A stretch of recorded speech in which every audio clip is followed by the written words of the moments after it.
Assalamualaikum warahmatullahi wabarakatuh. Saya Burhanuddin, SPMSI, Kepala SMK Negeri 1 Gelombang, Kabupaten Muara Enim, Provinsi Sumatera Selatan.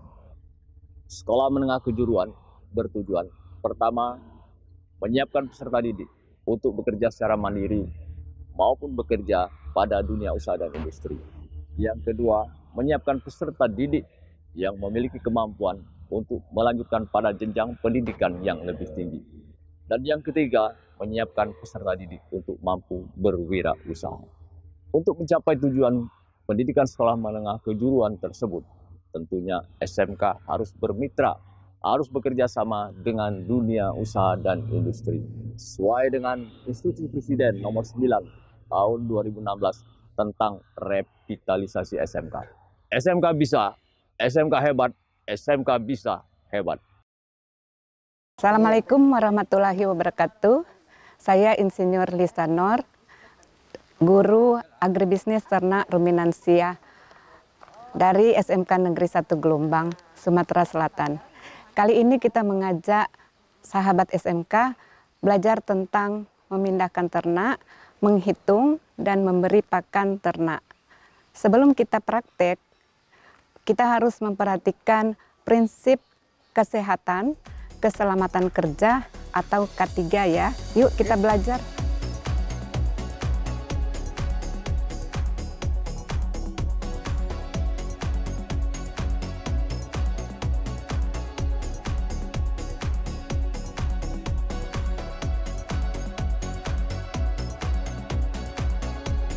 Teknik handling atau memindahkan sapi.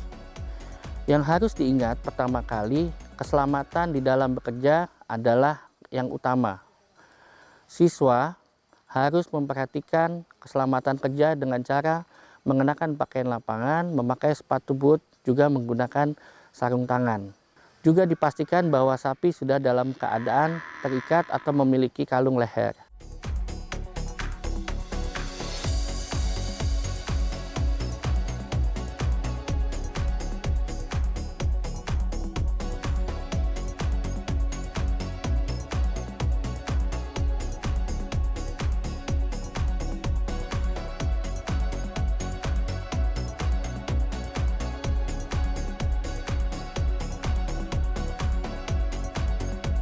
Langkah pertama, dekati sapi secara perlahan dan tidak menimbulkan kegaduhan. Kedua, datanglah dari arah depan dan bukan dari belakang. Posisikan diri berada di antara kaki depan dan kaki belakang. Berada di antara kaki depan dan kaki belakang merupakan posisi aman, sehingga apabila sapi melakukan tindakan nakal bisa terhindarkan. Setelah tali dipegang, maka sapi perlahan mulai diajak berjalan sambil berbicara dengan lembut. Hal itu akan membuat sapi menjadi lebih tenang dan tidak melawan atau berontak. Apabila sapi bergerak ke arah yang lainnya, maka jangan dipaksa. Biarkan dia berjalan sesuai arah yang diinginkan sambil mengulur tali. Setelah tidak ada perlawanan, baru ditarik kembali secara perlahan-lahan. Setelah tiba di tempat yang dituju, maka bisa ditambatkan pada batang pohon yang kuat atau tempat yang sudah disediakan.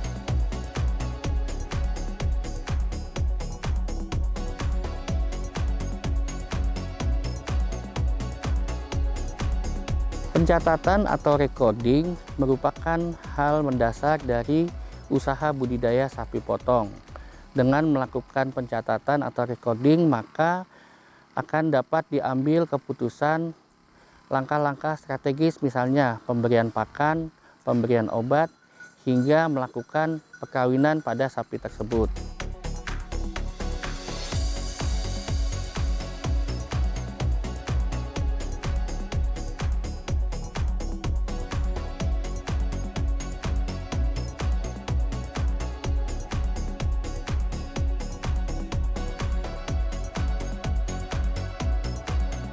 Yang harus dilakukan, pertama memastikan bahwa sapi-sapi dikelompokkan pada kelompok yang sama, misalnya berdasarkan umur, berdasarkan jenis kelamin, atau berdasarkan bobot badannya.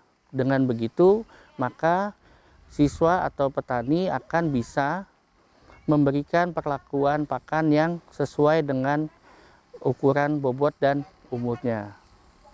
Langkah kedua, pencatatan atau recording dapat dilakukan secara berkala, baik itu bulanan ataupun per 3 bulan. Hal ini akan membuat kita bisa mengambil keputusan-keputusan penting, terutama terkait di dalam apakah memberikan pakan lanjutan atau dilakukan penjualan.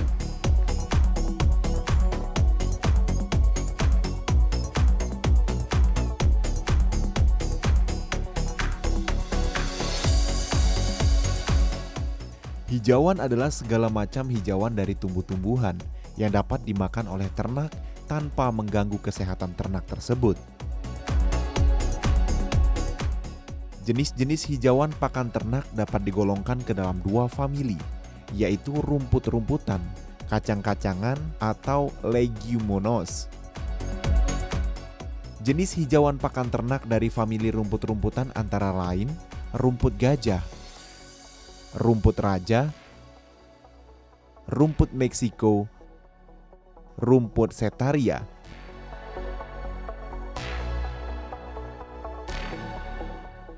Sedangkan jenis hijauan pakan ternak dari famili leguminous antara lain indigofera, petai, lamtoro, gamal, dan leguminisa lainnya. Untuk menentukan jenis hijauan yang akan dibudidayakan, perlu memperhatikan kondisi curah hujan, temperatur, ketinggian lokasi dari permukaan laut, jenis tanah, kesuburan tanah, sistem irigasi, dan drainase. Kebutuhan luas lahan ditentukan berdasarkan jumlah ternak yang diusahakan, produktivitas hijauan yang dibudidayakan, dan kebutuhan rata-rata hijauan persatuan ternak.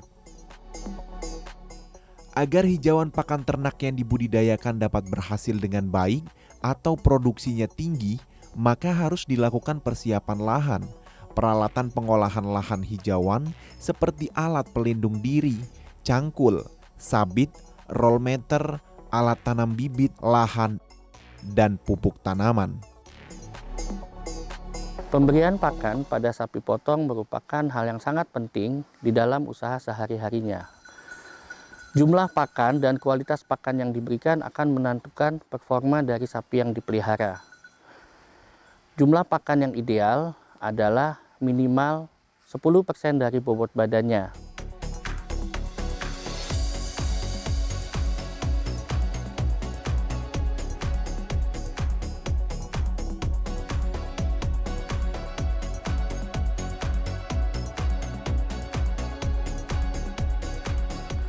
Sedangkan pemberian pakan baiknya dilakukan 2 kali sehari atau lebih.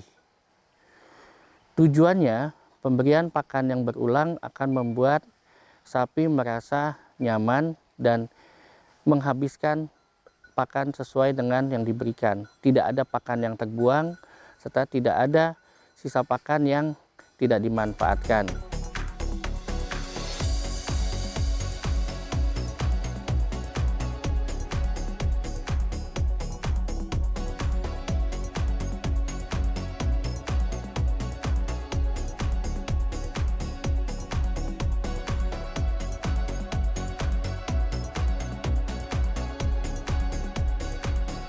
Pelaksanaannya harus dipertimbangkan juga kondisi fisiologi dari sapi yang akan diberi pakan. Misalnya, sapi jantan dan sapi betina juga memiliki kebutuhan pakan yang berbeda.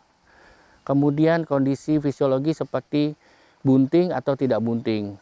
Kebutuhan pakan bagi sapi bunting dan sapi tidak bunting berbeda juga. Demikian juga untuk sapi-sapi jantan yang akan digemukkan. Jumlah dan kualitas nutrisi yang diberikan akan berbeda juga. Hal-hal itu harus dipertimbangkan sebelum siswa memberikan pakan-pakan bagi ternaknya. Sahabat SMK, demikianlah pembelajaran hari ini. Semoga bermanfaat. Terima kasih. Wassalamualaikum warahmatullahi wabarakatuh. SMK bisa, SMK hebat, SMK bisa hebat.